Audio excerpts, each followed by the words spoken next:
You know what? You just have to figure out the how. The how is the easy part. How is easy. The how is so easy. I love that. A strong why can endure anyhow. And the how is easy. I'll bet on me any day with the how. I'll figure it There out. you go. Absolutely. Absolutely. So that was, I do, when you ask, like, do you remember that moment? I'm like, very clearly remember the moment when Right. made that decision. So, and I'm so glad I did.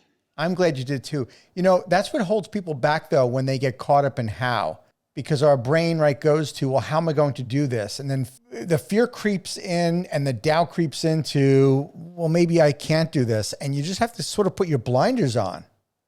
Listen, confidence, as you can see from my background, that's one of our core values here at DivaDance. It's actually like it has been the fuel in my tank of life. Honestly, is confidence, and I'm very grateful to my mom and dad for instilling that. I mean, my mom and dad really said you can do anything. Like they just from a very young age really instilled almost a dangerous amount of self confidence, and but then they also gave me the tools and resources to back it up. I'm very grateful. I had access to classes and workshops and leadership development, and I got to be in a sorority in college, and I had a lot of privilege and access to things because my parents invested in me. My dad always made the joke, I'm protecting my investment. Oh, Invested in me and coached me and guided me, and so I feel very grateful for that. But yeah, that confidence is I had confidence that I could figure it out. Even if I didn't know and I didn't have the immediate resources or capital, I knew I could figure it out. sweet. Well, Jamie, there was obviously something inside of you because, we hear all the time about you can get any parent that can give, an empty vote of confidence. Oh, you're going to be great. But if the child doesn't feel like they're great, then they're not going to achieve. So there was still something inside of you that you did take. You didn't take anything for granted, it sounds like, and that you were willing to put in the hard work and make it happen. Yeah, thank you for that. It was fun. It was a new challenge, getting into franchising, and franchising is such an awesome industry. And for anybody listening to this, hopefully they're obviously they're associated with franchising in some way, and you hear that a lot. What a great industry we're in, but it's really true, And as I came out of the music business, that arguably is not a great industry. Like it's got a lot of, it could be so great, but there's Right. just, franchising is just such an awesome business model. And, to be able to help people financially, there's so much upside for everyone involved, and just, value adding and just the relationship. So it's been, I'm so glad that I was able to kind of, find my way and find those resources and pull it off. You sure did. So just to share with the audience some of the numbers, I've got 38 franchise locations that are open, plus you've got 4 company owned, and you're in 10 states, plus Mexico City. That's amazing. Because you've only franchised since 2017. How'd you find these franchisees? How'd you find the first dozen?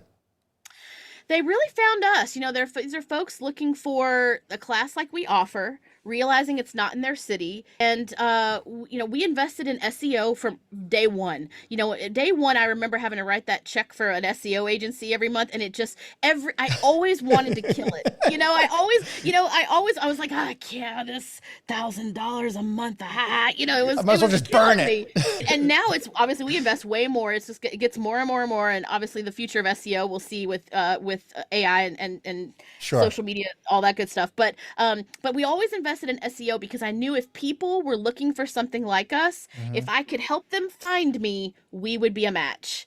And so our very first few absolutely found us that way. And then since then, 80% of my owners are what I call community ascension. Like they were clients, they were members, they were an instructor, a staff member, and either they, purchased a territory near where they were already part of the community, Hmm. or they relocated. There wasn't DivaDance there. I mean, that my Phoenix story is beautiful because my Phoenix, one of my very first Phoenix area owner was a diehard client here in Austin, where our headquarters is. She relocated there for her husband's job, was devastated that DivaDance would have to not be part of her life. Aw. She became a franchise owner. And so that has really, we spent a lot of time like with community ascension and, telling the story of franchise ownership and, kind of celebritizing my owners. I want folks within the DivaDance community to see how cool it is to be a franchise owner That's and see what brilliant. that's about. So, 80% now are really from within. We've never invested in kind of Fran Dev advertising.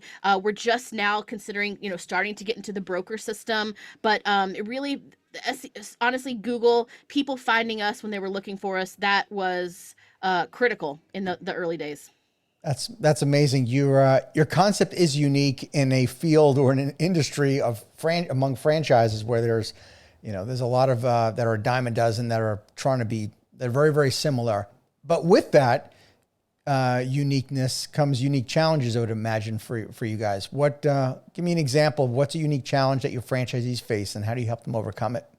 Sure. Well, we're not like, I mean, people don't, they don't know who we are. You know, obviously I live in the Diva Dance bubble and I'm like, everybody knows who we are, but they don't, you know? And so, you know, certainly the closest thing to compare us to from a community perspective is, you know, the Jazzercise brand, which I'm always obsessed with. I've studied the brand religiously. The incredible founder there, she built something that became a beloved lifetime brand that has become a lifetime sport for folks who are involved in that brand. So I love the community aspect of it is similar to Jazzercise, but the actual experience, it's real choreography. So our biggest challenge that we faced is people don't totally get what we do. They understand what dancing is, but they don't totally get what we do. So we've had to really tell that story. And when people don't know who you are and couple that with, like, you know, my franchisees don't have $50,000 a month to spend on advertising. Sure. There's small business. We try to keep it a lower investment, which we'll talk about. But you know, so we have big challenges in that. But it's funny. My advisory board, a woman on my advisory board said a few weeks ago, she said, you know, y'all are just one Oprah moment away from being a household name, and that got me really pumped up. That's really where we're at. Like, if we just have like one moment, one or a series of small things that happen for us, we know we'll have that household name, and then, you know, obviously that changes a lot of things. But that's the biggest challenge is, you know, we're not just like, oh, we're a massage concept. Oh, we're a wax concept. Sure. We're a pet concept. So that makes it challenging. But the good news is that people know and love dance. So we just have to educate a little bit. Sweet. What would you say are, for your franchise owner, what are some of the traits of the most successful franchise owners that you have? Well, they got to build a culture. You know, we're so community, as you know, community is my second value up there on the wall. Yeah. And my franchise owners have to not just build a great client community, but their staff, you know, because that's who are in the classes, they're on the front lines, they're building those relationships. So my most successful owners know how to build a strong culture, and they love people, and they really care about relationship building. And so we give them a lot of tools for that. You know, we definitely give them tools like how to handle, you know, how to have difficult conversations, or, you know, here's some other ways you can motivate your team and build culture within your team. But that's really my most successful owners, other than being consistent, as I mentioned earlier, and following the system. It's that culture piece for sure. Well, since community is so important to you, as a fellow founder, we're always handling suggestions and feedback coming from franchisees. At the same time, I'll say some of the best ideas I got were from my franchise owners. Was there anything that you could share, maybe a time where a franchisee has made a significant impact or change in how or what you guys do? Oh, yeah. You know, I love their feedback. I love it, and I want it. So I try to proactively seek it versus just them feeling like they're always, you know, reactively complaining about something or Sure. or frustrated about something, which is pretty rare, I mean, frankly. But we do twice a year. I do an assessment. I send them out. Here are all the tools that we have for you. How you like these? Worthless? I love it. Don't know what that is, you know. So we send out a twice a year assessment, and so that I can kind of keep a pulse on that. But you know, they make really good recommendations and ideas all the time. It's typically about things that we give them in their, especially in the instructor process, like tools and resources we give for their instructors to make classes great. And then even just like other, you know, they'll give us an idea of like, you know, we'd like to do more leadership development or professional development for their staff members. And so we create really neat, you know, we're not overreaching into telling their people how to do their job, but we're certainly making the Diva Dance experience valuable so that their staff members want to stick around and want to be part of it. So, you know, I love hearing from my owners all the time. And you know what? Recently, you'll love this too. Recently, in my most recent survey I did, one of the owners asked me kind of like, hey, why do we still do this way? Oh, and I love you know, that. I was like, wait a minute. She's right. Why do we do this still? Why do we do this? Right. And so that has been awesome because I love that they're just like another set of eyes looking at the business, looking for efficiencies and bringing up things that I'm like, I don't know, just because we've always done it. Why do we still do that? Is there anything worse than when you ask somebody about, you know, why we do what we do and they go, because that's the way we've always done it? Sure. Yeah. Yeah.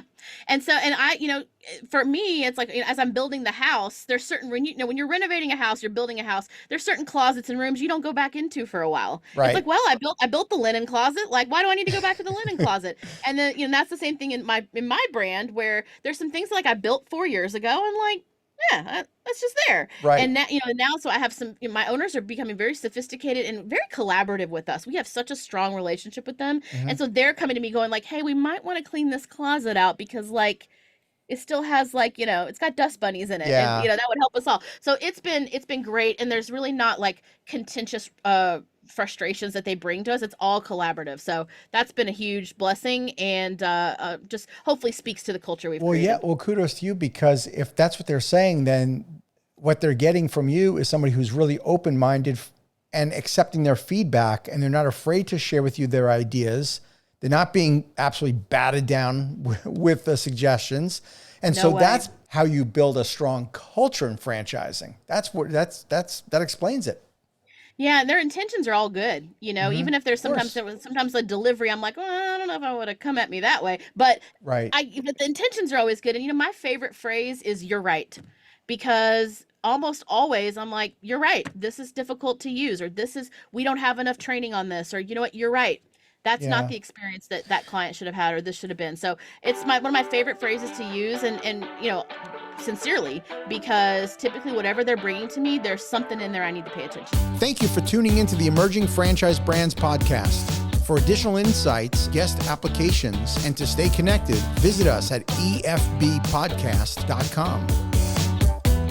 The Emerging Franchise Brands podcast is for entertainment purposes only, and the views expressed do not necessarily represent those of Emerging Franchise Brands, its host Frank Fiume, or Emerging Franchise Group LLC. Any discussed franchise or investment opportunity requires thorough investigation, obtaining proper disclosure documents, and expert consultation before making any investment decisions. The podcast and its host do not offer professional advice or endorsements, and they hold no responsibility for actions, representations, accuracy, or consequential damages related to the podcast content.